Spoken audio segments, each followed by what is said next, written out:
세계적인 리더십 강사여 또한 작가인 존 맥스웰 박사님이 계십니다. 이분이 한 이야기 중에 항상 저 마음에 사라지지 않는 글귀가 있는데 이런 말이 있습니다. 우리는 파도를 멈출 수는 없지만 파도 위에서 서핑하는 법은 배울 수 있다.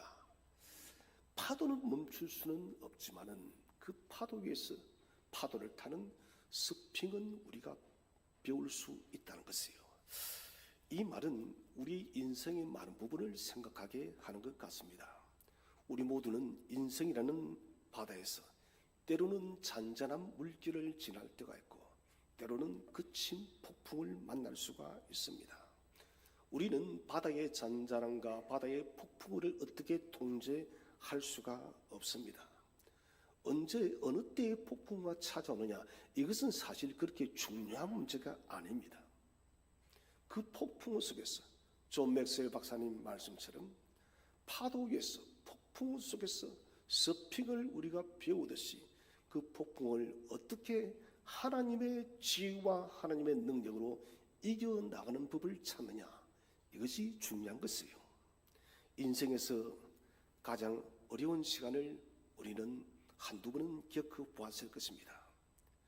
길을 잃어버린 것 같은 캄캄한 어둠이 찾아오고 앞이 전혀 보이지 않는 인생의 막막함도 있습니다. 혹은 육체적인 질병으로 끝이 없는 고통을 당한 분들도 있었을 것입니다. 그럴 때 우리는 하나님께 이렇게 질문을 합니다. 하나님, 이런 상황에서 어떻게 견뎌나가야 할까요? 이것은 저도 목회를 하면서 하나님께 새벽에 많이 이런 기도를 드려봤습니다. 하나님, 어떻게 할까요? 사도 바울이 본 로마서를 쓸 당시에 그리스도인들은 큰 박해와 고난 속에 있었습니다. 1세기 그리스도인들의 공통점은 목숨을 위협받는 박해 속에 살았다는 것입니다. 그들에게 로마서 8장 18절은 굉장히 큰 위로를 주었습니다. 우리가 겪는 고난은 장차 우리에게 나타날 영광과 비교하면은 아무것도 아니다는 이 말씀이 초대교회 성도들에게 큰 위로를 주었다는 것입니다. 그리고 오늘 우리가 읽은 8장 24절에서 28절까지 이 말씀도 참으로 이 땅에 발을 딛고 살았던 그 당시의 1세기의 그리스도인들에게 큰 용기와 힘을 주었다는 것입니다. 로마서 8장의 이 구절들은 믿음의 수많은 선배들이 수세기 동안 의지해온 강력한 약속의 말씀입니다. 그래서 제가 참 좋아하고 존경하는 찰스 스펄전 목사님은 이 구절들을 성경의 보석 중에서 가장 빛나는 다이아몬드와 같아. 정말 그런 것 같아요. 로마서 8장은 읽어보면 읽어볼수록 힘이 나고 용기가 생기고 넘어졌다가도 다시 일으키게 하는 책이 바로 로마서 8장입니다. 오늘 우리는 우리가 읽은 이 본문을 통해서 세 가지의 위대한 진리, 소망과 성령의 도우심과 하나님의 섭리에 대해서 함께 생각하기를 원합니다. 첫 번째 주제로 그리스도인의 소망은 어떻게 우리에게 힘을 주는가? 우리가 가지고 있는 이 소망이 어떻게 우리에게 힘을 줄 수가 있을까요? 그 첫 번째로 소망은 보이지 않는 것을 향하기 때문에 힘이 있습니다. 보이는 것을 향하기 때문에 힘이 있는 것이 아니라 보이지 않는 것을 향하고 있기 때문에 힘이 있다는 것이에요. 우리 한번 성경을 다시 한번 읽어보겠습니다. 24절 말씀을 함께 읽겠습니다. 시작. 우리는 이러한 소망으로 구원을 받았습니다. 눈에 보이는 소망은 소망이 아닙니다. 보이는 것을 소망하는 사람이 어디 있겠습니까? 아멘. 바울의 이 말씀은, 이 구절은 아주 논리적인 말이에요. 그 당시 헬라 철학과 헬라 문화에 많이 물들어 있던 그 시대의 사람들에게 아주 논리적으로 접근을 합니다. 이는 소망은 무엇입니까? 미래적인 것이에요. 소망은 지금 눈에 있는 것이 아닙니다. 소망은 지금 보이는 것이 아닙니다. 그래서 바울이 말하지 않습니까? 눈에 보이는 소망은 소망이 아니다. 이미 가지고 있다면은, 이미 소유하고 있다면은 우리는 소망을 말할 필요가 없다는 것이죠. 지금은 봄입니다. 농부들이 부지런해졌죠. 저도 올해는 좀 농사를 좀 작게 했는데 옥상의 텃밭에 한 상추를 32포기 정확하게 세워놨습니다. 32포기를 심었는데, 그리고는 기다립니다. 물을 주고 이 상추의 작은 싹이 점점 자라나는 것을 보게 되어집니다. 농부도 마찬가지입니다. 봄에 씨앗을 심습니다. 아직 보이지 않는 수확을 믿고 매일 땀을 흘립니다. 비가 오지 않으면 물을 주고, 잡초가 자라면 잡초를 걷어냅니다. 해충이 생기면 방제를 합니다. 왜 그렇게 할까요? 그것은 가을에 거두는 수확에 확실한 소망이 있기 때문에 그래요. 제가 우습지만 어쨌든 상추를 심어놓고 제가 바라보는 것은 반드시 이것은 큰다는 것이에요. 농부도 마찬가지예요. 자기가 뿌린 그 씨앗이 가을이 되면 반드시 이것이 수확물로서 결실되어진다는 확실한 소망을 가지고 있다는 것입니다. 그리스도인의 소망도 똑같습니다. 우리는 아직 보이지 않는 하나님의 약속을 향해서 나아갑니다. 그러나 이 소망은 막연한 것이 아니에요. 하나님의 약속에 기초한 가장 분명한 소망임을 믿으시기를 바랍니다. 하나님의 약속의 기초가 되어진 것이에요. 하나님 말씀의 약속이 없다면 우리는 이 소망에서 흔들릴 수밖에 없습니다. 여러분, 세상에 뛰어난 석학자들, 박사들, 뛰어난 학자들이 아무리 여러분 놀라운 이야기를 한다 할지라도 하나님의 위대한 말씀을 이길 수 없음을 믿으시기를 바랍니다. 천지는 사라져도 하나님 말씀은 결단코 사라지지 않는다는 것이에요. 그러므로 여러분, 오늘부터 여러분의 눈에 소망의 렌즈를 끼시기를 바랍니다. 소망의 렌즈를 끼고 우리 인생을 가만히 살펴보십시오. 짧은 시간이라 할지라도 하루에 10분 정도 투자해서 그날 있었던 삶의 모든 스토리를 기억하면서 소망의 일기를 한번 써보십시오. 하나님, 오늘 나는 이런 문제 때문에 힘겨운 시간을 보냈습니다. 하나님, 건강 때문에 어려웠습니다. 물질적인 문제 때문에 어려웠습니다.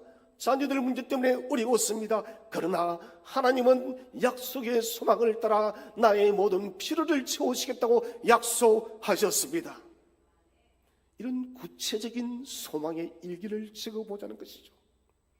우리의 신앙생활은 이미 already, not yet, 아직, 이 이미와 벌써, 아직, 이것이 긴장 속에 우리가 살아갑니다.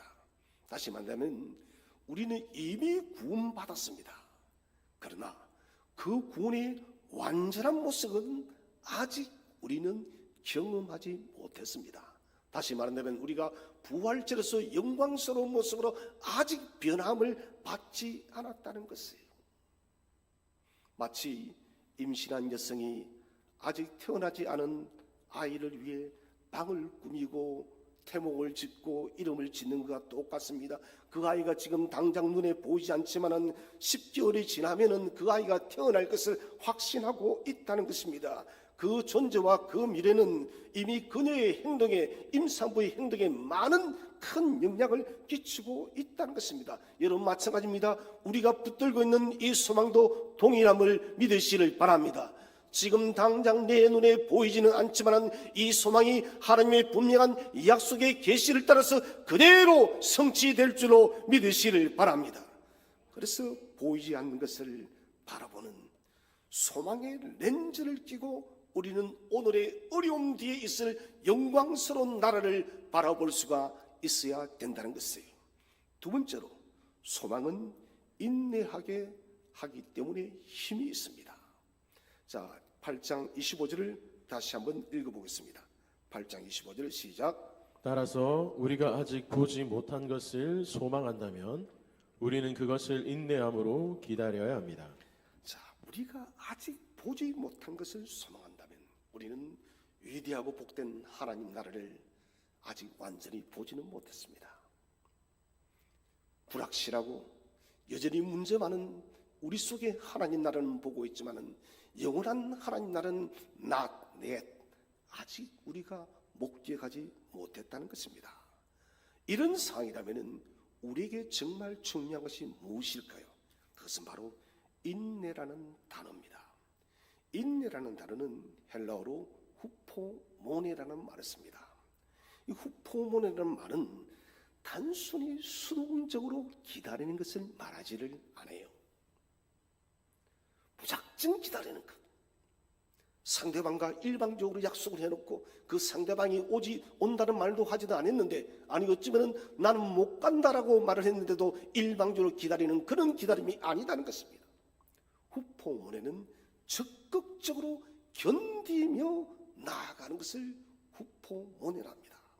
마치 마라톤 선수가 고린 지점을 바라보면서 한 걸음씩 전력을 다하면서 달려가는 것과 똑같습니다. 사랑하신 여러분, 우리가 진실로 하나님의 소망을 바라보고 그 소망의 위대한 복된 나라를 소유하기를 원하신다면 영적인 인내의 근력을 키우시기를 바랍니다. 영적 인내의 근력이 우리가 강건해야만 우리는 위대한 하나님 나라를 복되게 소유할 수 있다는 것입니다. 우리는 눈을 뜨면 제일 먼저 하는 일이 아마도 대부분이 스마트폰을 만지작거릴 것입니다. 여러분, 이번 주부터는 이 일을 좀 미루시기를 바랍니다. 하루에 여러분 첫 시간 10분, 20분, 좀 많게는 30분의 좀 시간을 내셔서 하나님과 교제하는 시간을 먼저 가지시기 바랍니다. 여러분, 이 교제의 시간이 우리의 영적인 근력을 키워내는 것입니다. 우리가 삶 속에서 부딪힌 삶의 이런저런 수많은 어려움과 수고와 눈물과 땀들을 우리가 이런 고요히 하나님 앞에 10분, 20분, 30분 내려놓을 때 우리는 이렇게 말할 수 있습니다. 이 고난도 하나님의 소망 안에서 곧 지나가리라. 이 말씀을 선포할 수 있는 거예요. 즉각적인 만족, 빠른 응답을 우리는 요구합니다. 그러나 신앙의 여정은 다릅니다. 하나님의 약속은 종종 우리가 기대하는 것보다 너무나도 늦게 오랜 시간이 걸릴 수가 있어요. 아브라함을 보세요. 75세 때에 하나님은 약속했습니다.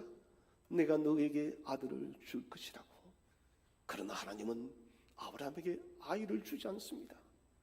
그가 99세가 되어지고 사라에게는 여성으로서의 모든 생리적 현상들이 끝이 난 그때까지도 하나님은 아이를 주지 않습니다. 무려 여러분 25년의 세월이 지나고 아브라함의 나이가 100살이 되었을 때 하나님은 이삭을 선물로 주었다는 것입니다. 요셉을 보십시오. 요셉이 주었던 그 꿈의 비전이 이루어지기까지는 1년, 2년의 단기간의 시간이 아니었습니다. 무려 여러분 13년의 다른 고난의 시간을 겪고 하나님은 요셉을 이집트의 국무총리로 우뚝 세웠다는 것입니다. 사랑하신 성도 여러분, 농부가 수확을 인내로 기다리듯이 우리도 하나님의 때를 인내로 기다리는 저와 여러분이 되시기를 바랍니다. 그래서 이 훈련이 우리를 더 강한 후포몬의 인내의 사람으로 만들어내는 것입니다. 어떤 폭풍 속에서도 흔들리지 않는 후포몬의 사람. 여러분, 이 사람이 멋지지 않을까요? 저는 우리 센터교회 성도님들이 삶의 어떤 폭풍에도 흔들리지 않는 후포몬의 사람, 인내의 강력자가 되시기를 주의 이름으로 축원을 드립니다. 두 번째 주제는 우리가 무력할 때 성령은 어떻게 도와주실까요? 이번 주제는 우리가 성령님을 조명해 봐야 됩니다. 첫 번째로 성령은 우리와 함께 짐을 나누어 지십니다. 우리 26절 말씀을 다 함께 한번 읽어보겠습니다. 26절 시작. 이처럼 성령께서는 우리의 약함을 도와주십니다. 우리는 무엇을 기도해야 하는지도 모르지만 성령께서는 말로 다 표현할 수 없는 간절함으로 우리를 위해 중보 기도를 하십니다. 저는 이 구절의 말씀을 읽을 때마다 마음이 얼마나 설레는지 모르겠습니다. 목사로서 살아가면서 아내지가 목사가 아니더라도 아마 일반 그리스도로 살아갔을 때라도 어떻게 기도해야 될지, 무엇을 기도해야 될지 모르는 그런 인생의 막막한 그때 여러분 누구나가 다 겪는 일들입니다. 그런데 성령께서 말로 다 표현할 수 없는 간절함으로 나를 위해서, 우리를 위해서 기도하고 있다니 이것만큼은 감격적인 사실이 어디에 있겠습니까? 오늘 26절에서 이렇게 말합니다. 성령께서는 우리의 약함을 도와주십니다. 도우신다. 이 말은 함께 짐을 들어 올린다는 것이에요. 마치 두 사람이 무거운 가구를 함께 들은 것과 똑같습니다. 하나님은 우리의 짐을 홀로 대신 지는 것이 아니에요. 우리와 함께 나누기를 원한다는 것은, 이것은 무엇을 말할까요? 우리와 교제하기를 원하시는 하나님, 우리를 만지시기를 원하시는 하나님, 우리의 고난 속에 함께해서 그 고난의 짐을, 함께 짐을 통해서 우리를 더 깊이 만나기를 원하시는 하나님이세요. 하나님 홀로 왜 이 짐을 지지 못하겠습니까? 그러나 우리에게 그렇게 말해요. 얘야, 너도 들어. 내가 들 테니까. 근데 여러분, 우리가 그 짐을 들 때 과연 우리에게 그 무게가 얼마나 쏠릴까요? 저는 추정하건대 99%의 힘은 우리 하나님께서 친히 들고 있음을 믿으시길 바랍니다. 우리는 단지 그들 뿐이에요. 살아신 여러분, 거룩한 침묵의 시간을 가져보십시오. 말없이 앉아서 성령님께 마음을 열고 오늘 26절의 말씀처럼, 하나님, 나는 어떻게 무엇을 주 앞에 간구할 수가 없습니다. 성령 하나님, 나를 위해서 주께서, 성령께서 친히 간구해 주옵소서. 여러분, 이것은 거룩한 침묵을 통해서만 우리가 할 수 있는 기도예요. 가끔 너무 힘들어서 어떻게 기도해야 할지조차 모를 때가 있지 않습니까? 건강에 심각한 진단을 받았다 칩시다. 여러분, 심장이 멈출 것 같아요. 아마 멈춰버릴 거예요. 소중한 사람을 잃어버렸습니다. 여러분, 이 상실감을 어떻게 채울 수가 있겠습니까? 가정에 심각한 재정적 위기가 찾아왔습니다. 정말 이런 낭패입니다. 그런 순간에 우리는 이런 말밖에 하지 못합니다. 하나님, 도와주세요. 여러분, 이 말은 굉장히 중요합니다. 내 건강이 어떻고, 경제적 문제가 어떻고, 내 삶의 문제가 어떻고, 내가 무엇을 잃어버리고, 이건 여러분 말하지 않아도 괜찮습니다. 하나님 도와주세요라고 우리가 기도할 때 성령께서 말할 수 없는 탄식으로 저와 여러분의 삶의 모든 것을 성부께 아뢰음을 믿으시기를 바랍니다. 성부께서 다 하시는 거예요. 성령께서 간구하시기 때문에. 하나님 도와주세요. 이 짧은 말밖에 할 수 없을 때 성령께서는 말할 수 없는 탄식함으로, 간절함으로 우리를 위해서 기도하는 거예요. 기도의 무게가 너무 무거울 때는 짐을 나누어질 준비가 되어진 성령님께 여러분 맡기시기를 바랍니다. 하나님, 이 기도의 문제는 내가 도무지 너무 어려워서 할 말이 없어요. 여러분, 그때 성령님, 내 삶의 무게를 짊어져 주세요. 내 삶의 문제를 나누어서 져주세요. 그 기도가 필요하다는 것입니다.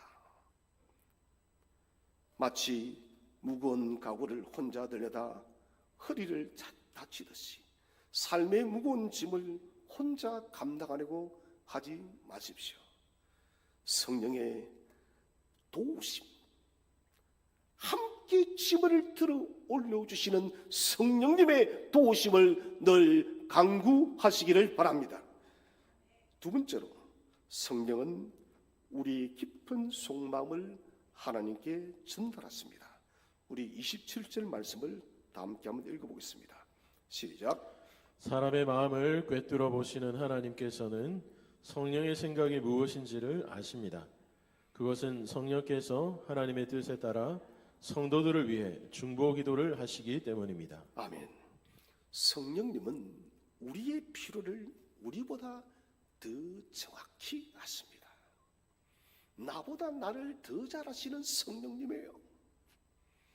마치 의사가 환자보다 질병에 대해서, 그 병에 대해서 더 잘 알고 있는 것처럼 성령님은 우리의 영적 상태와 우리의 삶의 필요와 우리의 모든 삶의 인생의 모든 과정을 우리보다 더 완벽하게 알고 계심을 믿으시기 바랍니다. 그분이 나를 더 잘 아시는 것이지 내가 여러분 더 잘하는 것이 아니다는 것입니다. 그러므로 우리는 하나님의 뜻에 완전히 일치하여 기도해야 됩니다. 저는 오늘 이 말씀을 드리고 싶습니다. 여러분, 품질이 좋은 것이 있고 나쁜 것이 있습니다. 저 어릴 때 우리나라가 못 살 때였죠. 연필을 쓰면은 잘 쓰지를 않아요. 그래서 기억나죠? 좀 침을 묻혀서 글을 쓰고 했습니다. 저희 집 밑에 사는 동생이 있었는데, 근데 그 집에 삼촌이 미국에 살았어요. 아메리칸 드림을 품고 갔겠죠. 1년에 한 번씩 꼭 학용품을 보내는 거예요. 그러기는 Made in USA. 그런데 여러분, 연필이 다르더라고. 한 자루로 주던데, 제가 들고 있는 연필은 써도 너무 연해서 잘 나오질 않는데 그런 품질이 달라요. 우리는 물건을 살 때 품질을 많이 따집니다.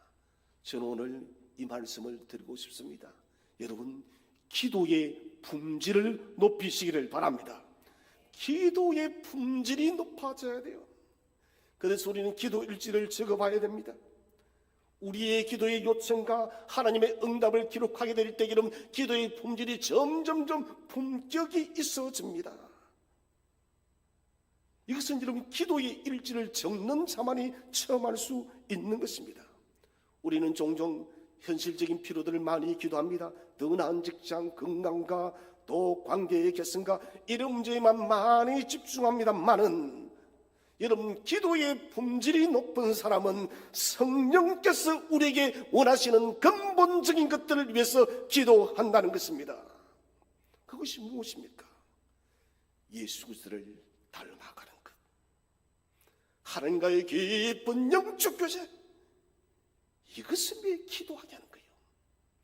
제가 무슨 기도의 품질이 높다는 것은 아니지만은, 저는 사실 2시간 동안 기도를 하면서 저의 필요와 무엇을 위해서는 기도 정말 진실하게 말해 2분 정도밖에 하지를 않아요. 대부분이 교회의 문제들입니다. 대부분이 나와 하나님과의 관계의 문제예요.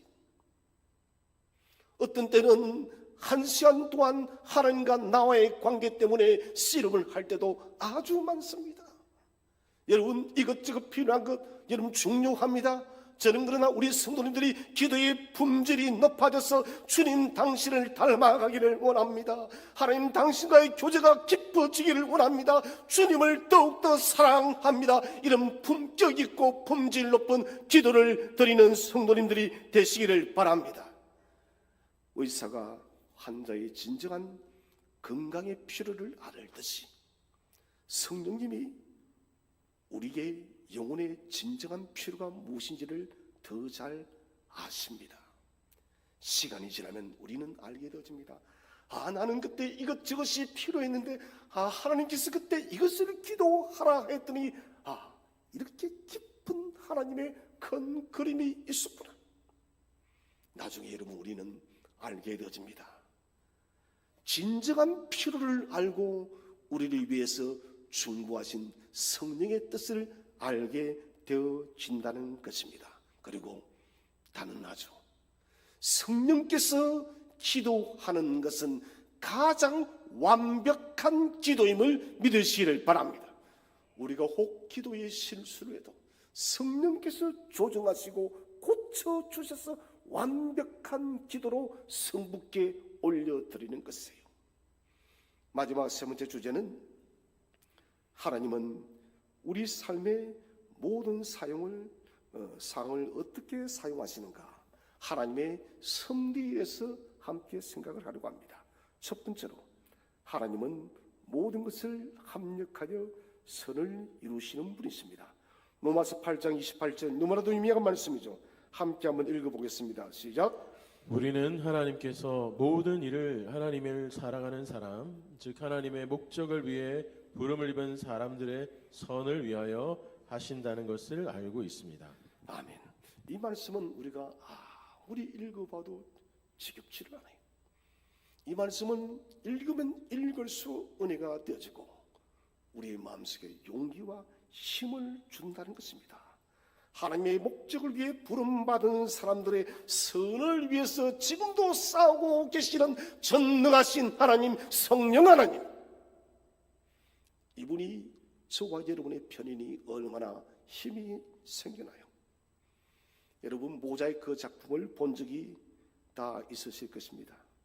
모자이크는 가까이서 보면은 색색의 작은 조각들이 무질서하게 보입니다. 이게 왜 여기에 붙어있지? 이것은 왜 저기에 붙어있어? 이해가 가지 않습니다. 그러나 뒤로 물러서서 멀리서 바라보면 아주 아름다운 그림이 나타납니다. 우리 인생도 마찬가지예요. 가까이서 보면 내 인생은 무질서하고 혼란스러운 조각들처럼 보이지만 하나님의 관점에서 보면 그 혼란스러워 보였던 모든 조각들이 합력하여 선을 이루어 아름다운 그림을 만들고 있음을 믿으시기를 바랍니다. 흩어지고 끼어졌던 이 모든 조각들을 하나님은 다 모아서 아름다운 인생을 만드는 것이에요. 하나님의 시너지를 우리는 적극적으로 찾아봐야 됩니다. 오늘 직면한 어려움이 있습니까? 그렇다면 여러분, 이 직면한 어려움이 1년 뒤에 혹은 3년 뒤에 5년 뒤에 어떻게 변화될지 한번 생각해 보십시오. 하나님은 언제나 선을 이루시는 신실하신 분이십니다. 그렇다면 이렇게 고백하시기 바랍니다. 하나님, 이 힘겨운 인생의 조각도 하나님의 모자이크 중에서 가장 중요하고 의미 있는 조각이 될 줄로 나는 믿습니다. 지금 힘겨운 인생의 조각이 있다는 것이에요. 그런데 지금은 이것이 나를 고통스럽게 하지만은 1년, 3년, 5년이 지났을 때는 여러분 그것이 빛나는 우리의 인생을 반드시 만들 수밖에 없는 것이에요. 합력하여. 자, 하나님께서 모든 일을 하나님을 사랑하는 사람, 하나님의 목적을 위해 부름을 입은 사람들의 선을 위하여, 우리 앞에 성경에는 합력하여 선을 이룬다 이렇게 함축적으로 표현을 하고 있습니다. 이 합력한다는 말은 시네르게이라는 헬라어를 쓰는데 여기서는 시너지라는 말이 나오게 됩니다. 시네르게이, 시너지. 시너지가 무엇입니까? 효과를 더 강력하게 만드는 것입니다. 여러 요소들이 함께 작용하여서 그 부분들의 단순한 합보다도 더 큰 효과를 만드는 거예요.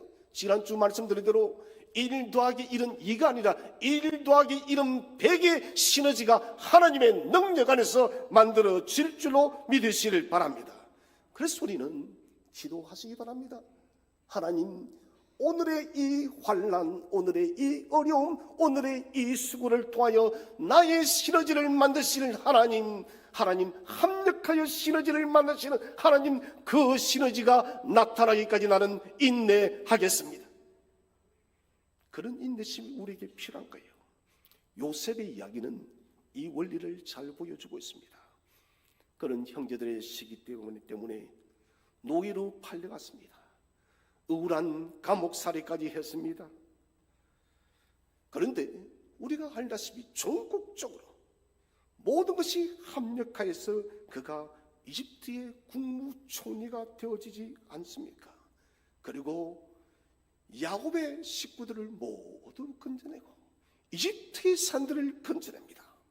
요셉이 웅덩이에서 총리의 자리로 올라갔듯이 저와 여러분의 인생의 깊은 구덩이도 하나님의 손에서 축복의 발판으로 바뀔 줄로 믿으시길 바랍니다. 지금은 이 웅덩이가 너무너무 깊어서 아무런 소망이 없지만은 그러나 이것은 하나님의 축복의 발판이 된다는 것입니다.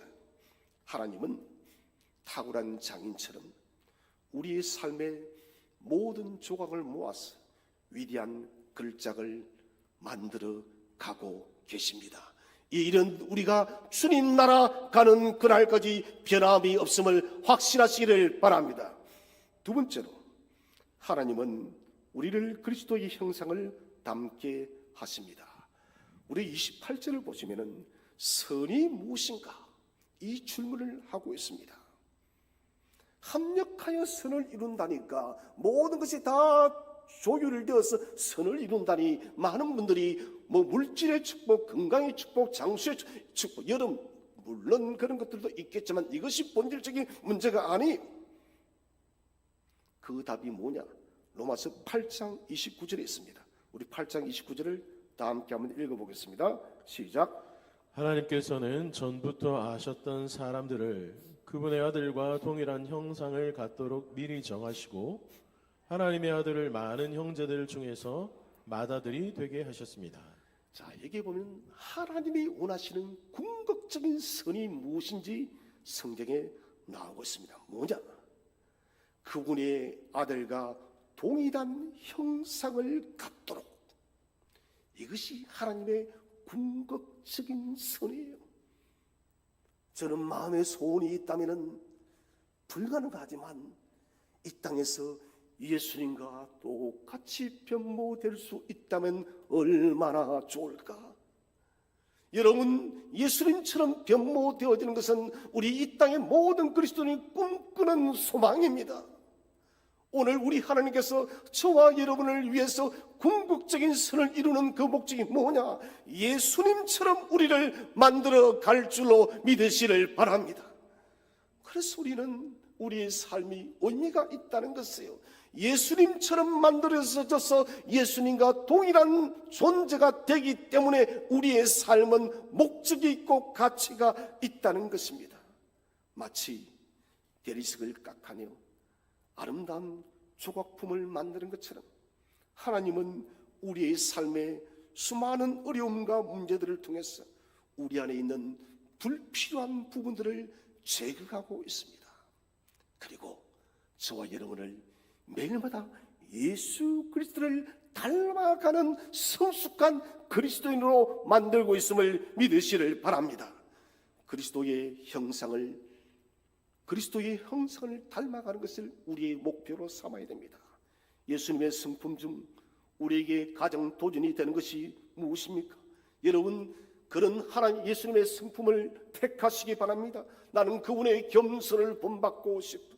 나는 그분의 사랑을 본받고 싶어. 나는 그분의 인내를 본받고 싶어. 나는 그분의 순종을 본받고 싶어. 여러분, 그런 것이 있다면 영적 운동 계획을 세우고 여러분 구체적인 도전을 해보시기를 바랍니다.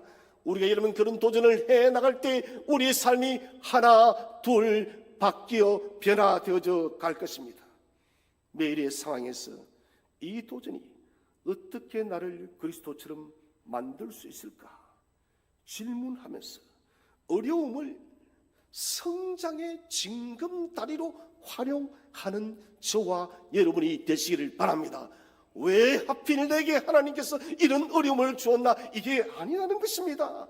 이 어려움을 통하여 나는 이 어려움을 징검다리 삼아서 더욱더 주님을 닮아가고 주님처럼 변해갈 것이야. 이런 생각을 우리가 품어야 된다는 것입니다.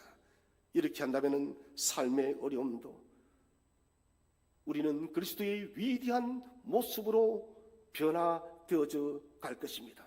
하나님의 손에 있는 망치와 끌이 때로는 우리에게 아픔을 주지만은 이 아픔이 우리를 예수님을 닮은 걸작품으로 만들고 있음을 반드시 기억하시기 바랍니다. 그래서 오늘의 고난이 내일의 영광을 이루는 재료가 된다는 것입니다. 오늘 우리는 로마서 8장 24절에서 28절을 통해 인생의 어려움 속에서도 우리를 지탱해 주는 세 가지의 영적 진리를 살펴봤습니다. 그 첫째가 소망은 보이지 않는 것을 향해 있기 때문에 그것이 우리에게 인내의 힘을 준다는 것입니다. 두 번째는 성령은 우리가 무기력할 때, 힘이 없을 때 우리와 함께 힘을 나누어 주시는 분이심을 믿으시길 바랍니다. 세 번째로 하나님은 우리의 모든 삶을 선으로 이루어서 궁극적으로 예수 그리스도를 닮아가게 하실 것입니다. 이제부터 소망의 시선으로 하루를 시작하시기 바랍니다. 성령의 도우심을 매일마다 의지하시기를 바랍니다. 그리고 모든 상황이 합력하여 하나님의 선을 이루어서 그리스도의 형상으로 빚어가고 있음을 항상 믿으시기를 바랍니다. 이 소망을 붙들고 우리에게 주어진 모든 삶들을 예수 그리스도의 부으시는 성령의 능력으로 매일매일마다 승리하는 저와 여러분 되시기를 주의 이름으로 축원드립니다.